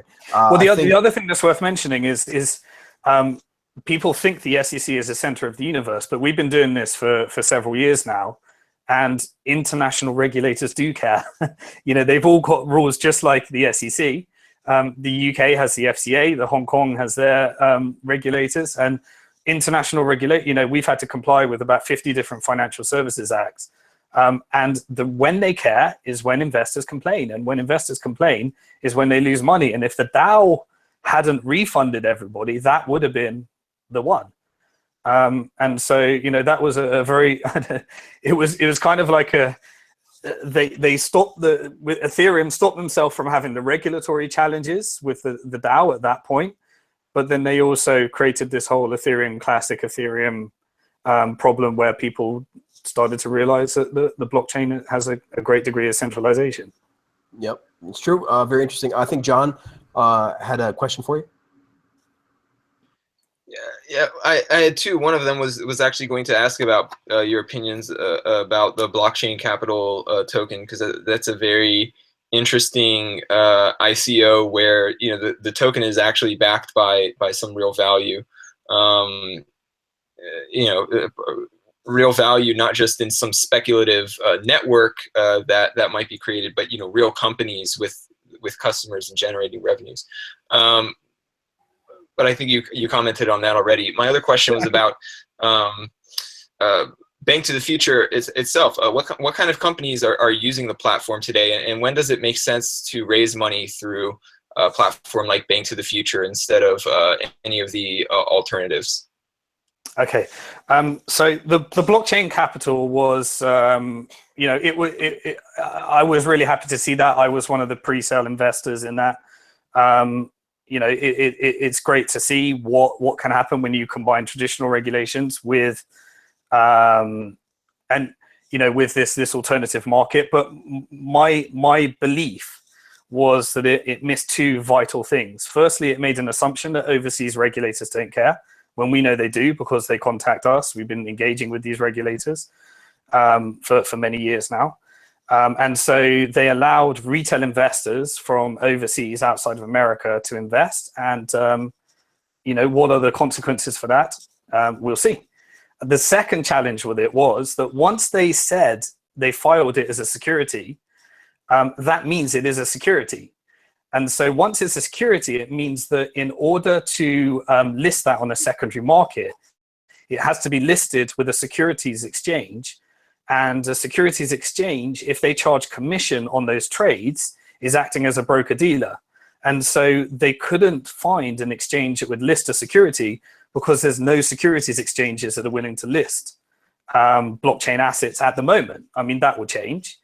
But then once you do list it and comply with regulations, you can only have accredited investors, lock-in periods. US investors have certain rules. Australian investors have other rules. Some of the things that we've been grappling with for an awful long time. So the answer is, I believe that there will be two markets in the future. There'll be the regulated market, and there'll be the market just exactly like Bitcoin is right now. Bitcoin has two markets, and they're both booming at the same time. It's got the regulated market where you do your KYC, you go through an exchange, you buy your Bitcoins, and then you declare your tax. Otherwise, the tax authorities are going to subpoena the data from the exchanges and wallets and centralized wallets at some point. Or you do it the unregulated way, which is the peer-to-peer market, anonymous transactions. You don't reveal your identity, you don't do your KYC. The exact same thing will have to happen in the ICO market. If a company or someone that is identifiable says that we're going to do an ICO, they'll have to follow securities laws eventually. Or they'll try and circumvent securities law, in which case you'll have anonymous people raising funding, kind of the way that Bitcoin was created. But how much trust in the model of investing in companies are there under an anonymous model? Well, I think if someone tried to create another version of Bitcoin anonymously right now, they'd have zero trust. So it's interesting to see where those two markets evolve. And yeah, you'll just have those two markets really. And that was really the problem. It's, you know, and one of the things we're working on, that we've been working on for a long time, is making sure that we get that license, because we are involved in, you know, we're a niche platform. You know, we're a very specific platform. We're just supporting this sector, the Bitcoin and blockchain sector. We're investing very aggressively. In the last 2 years, we've invested $170 million in rounds listed on our platform. You know, we'll go through the process of getting that license, and then eventually, once we've got the secondary market license, there will be, I guess you could call it an exchange, that will actually be able to do that and support the sector. In terms of what stage do we get involved? So I originally, when I gave my TEDx talk, I think it was in 2014, I talked about the new model of funding, which would be, you know, you have ICOs raising seed funding. Then you have online investment platforms and you know, like Bank to the Future, and then you have other platforms like crowdfunding and that type of stuff. And I went through this model of what I thought it would look like. What I didn't forecast is that the ICO market would start raising close to IPO levels of funding, which kind of skews the market in the incentive structure in quite a bad way, like we've seen at the moment. So the type of thing that we're looking for mainly is, we like for a company to have secured some kind of lead investor. They've already secured maybe some venture capital funding. Maybe they've just secured you know, an angel investor that's gone through the due diligence process, and then we'll co-invest on the same terms and make sure investors get all the protections and rights, and we pool our investors together and you know, get the benefit of everyone acting as one investor, but giving the companies also the benefits of having lots of investors with a private forum. So we want to see that, you know, while we do support some idea stage funding, we're looking for, you know, credible teams. We're looking for, you know, similar things really. And some of our deals. So we did, you know, like we did Storage, we did Made Safe, that would later go on to do ICOs, and it creates a really interesting dynamic where the equity holders get, you know, millions in non-dilutive funding that goes to the balance sheet, and then you've got kind of this interesting challenge between the token holders and the equity holders, and these dynamics are going to be worked out, I think, as we progress with this market. But you know, we take everything on a case-by-case basis. So we get a lot of applications. 5% of the applications will go to an interview, and then from there, you know, in the last 2 years we haven't had one failed funding round, and that's because we work with a few number of companies and we work to create their best pitch. And you know, we know what our investors like. We've got investors that have generated a lot of wealth in the crypto market that are looking to diversify some of that wealth into the companies that are growing, and we're getting, you know, some of the valuation increases that are coming as this market grows right now is incredible, because a lot of our companies have got Bitcoins and things on their balance sheet. So you know, the valuation increases are really kicking in now. So it's becoming a really interesting market as this whole thing has progressed. But we'll also look at some earlier stage stuff, and a lot of our other investors are just people that invest in fiat. They're interested, they've heard this market, and they like to use Bank to the Future as a way to build a very diversified portfolio, because they don't necessarily know all of the companies and what they're doing, so they invest a little bit in everything. Yep, very cool, very cool, and sounds like exciting stuff over there, Simon. I tell you, if I had more money, I would love to become accredited investor for. Well, keep your Bitcoins and get SegWit implemented, and I'm sure everyone on this panel is going to be an accredited investor very soon. Absolutely, absolutely, people. Just hold on to those Bitcoins, keep them safe in a treasure, and you should be good.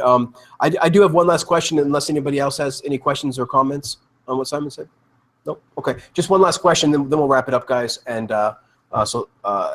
we've been going almost 2 hours now, so just one last question, Simon.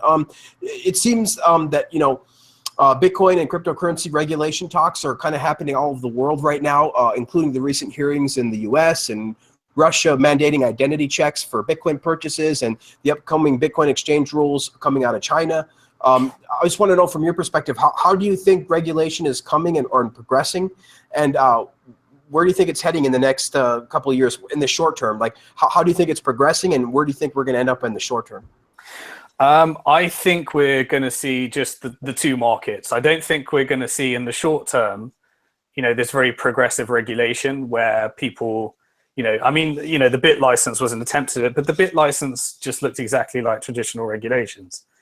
So I don't think you're going to see very progressive regulations where they accept things like actually anti-money laundering works against consumer protections because you're forcing people to put their identity online. And then if you combine that with a blockchain where they can get their identity hacked, that's a ginormous consumer protection risk the regulators aren't really considering. So I don't think they're gonna work that.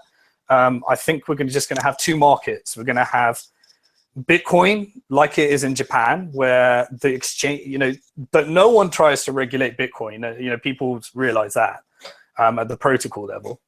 But they, in Japan, they regulate the exchanges, and that's a very good thing for Bitcoin as well, because exchanges do have very, very high levels of consumer risks of people losing all their money and practices that regulations can actually help. There's blockchain innovation that can help that, certainly, but as we saw with Bitfinex, sometimes when you try and get too innovative with the blockchain and allow everyone to be able to see their balances, it creates new risks, than just holding them in a cold storage wallet, sometimes. So it's kind of an interesting time like that.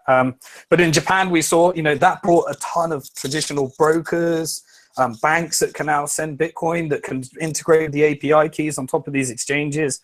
That's very good for the market. I mean, it's stupid still, it's stupid that a lot of the fund managers want to wait for an ETF till they invest in Bitcoin so they can introduce counterparty risk to a zero counterparty risk coin. But unfortunately, the reality is that when you're dealing with the traditional markets and the traditional world, that's how they want to invest, and that's the only way they can invest. So, but those markets are booming, and then at the same time, you have the way that Bitcoin was originally designed and created, which is the unregulated market, and those unregulated markets are booming, just as disruptive.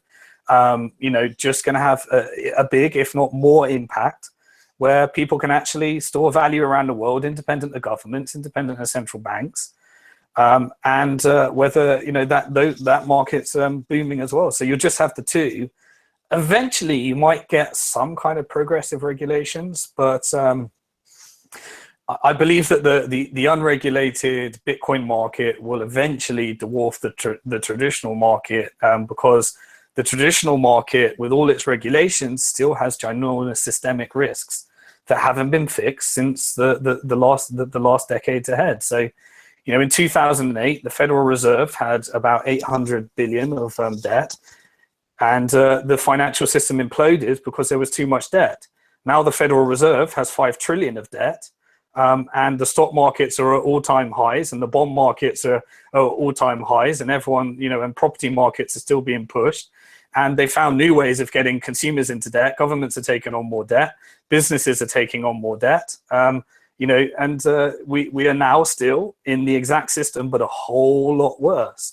Now China's got rid of their savings, and they've implemented a lot of their, practices from the West, and they're building out their, heavy leveraged banking system, and people are, taking on loans in order to invest, and a lot of the following the Western model. So we've got this, these risks that are just piled up over decades.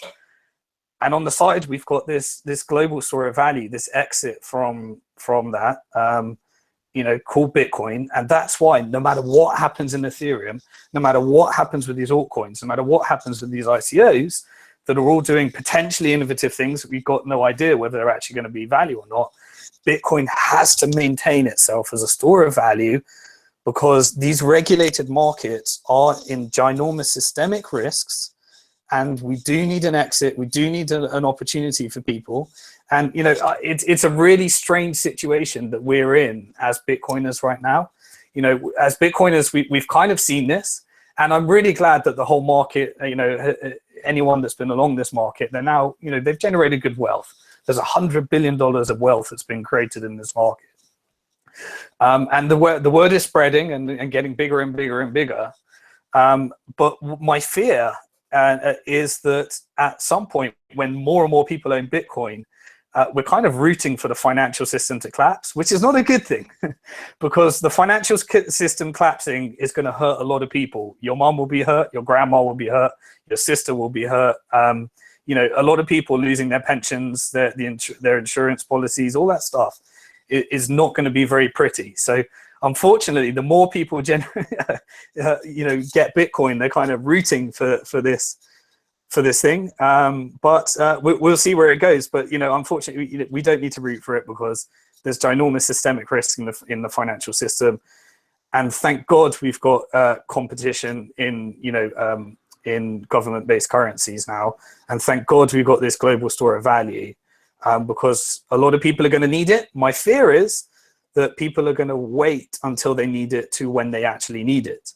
But the more people that actually get on board, start experimenting with this stuff, start learning how to secure their own assets, and start learning, that we've now got this system where you can earn your own money, you can spend your own money, and it's based upon a sound monetary policy. And this is why, the core developers, it's so important for me, because the miners, we're going to need a lot of hash power in the future. We're going to need you guys, the core developers. You guys have got an 8-year track record, or some of you might have come on later, but you guys have got us this far. I've got a lot of faith in what you guys are doing. I wish I could understand more about what's under the hood, so I try to educate myself as much as I can. But I know you guys know and understand things, just like we understand things about traditional markets. You guys understand things, and I believe that this conservative approach and never breaking Bitcoin as a store of value, in order for a few business people to get further forward with some impatience because they need this user case as a currency or a micropayment system. Let's just not break store of value, because it's such an important thing. And whatever happens over the next and coming months, this ecosystem is just incredible. It's the most exciting time to be alive in financial history, and this really, really matters. This is way more important than what it originally was back in 2011, when I gave that first. I was invited by Amir Tucky to the Bitcoin conference in Prague. And I was learning from the people at the conference that what this Bitcoin thing could be, and I wasn't sure whether it could be. I'm not sure if I believed it, but today it is, and it's such an important thing. And so many good points, Simon. I mean, just like, I think everybody right now should just thank Core for their conservative approach. I mean, thank you guys so much. Anybody who's worked on Core, even if you've just done a merge request, thank you guys so much, especially Eric for being on the show as well. Just thank all the Core developers, because this is where we are right now. We have this global store of value, and we do not want to break it. And as Simon said, there's going to be a couple markets. There's going to be the unregulated and the regulated for at least a few more years. I mean, at least until we have some more forward-thinking regulation. This is what we're going to be left with. And so you just don't have to even root for like the collapse, right? You don't have to root for the collapse. All you have to do is survive it. All Bitcoin has to do is survive these freaking banks. These banks are doing it to themselves, right? As Andreas says, all we have to do is survive the banking collapse. That's about it. So so thanks so much, guys, to my panelists. Thank you guys so much. Looks like John just slipped out. Hopefully he'll be right back in. But thank you guys so much for joining us. Had a great, awesome time. Over 460 people at the height. The chat's just scrolling by a mile a minute.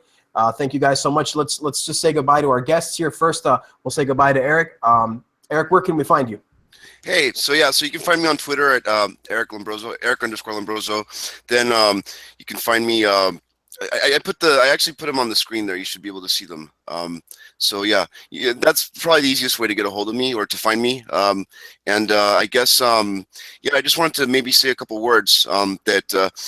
I think that different people, we're all working together to make Bitcoin great. I think we all have different roles to play.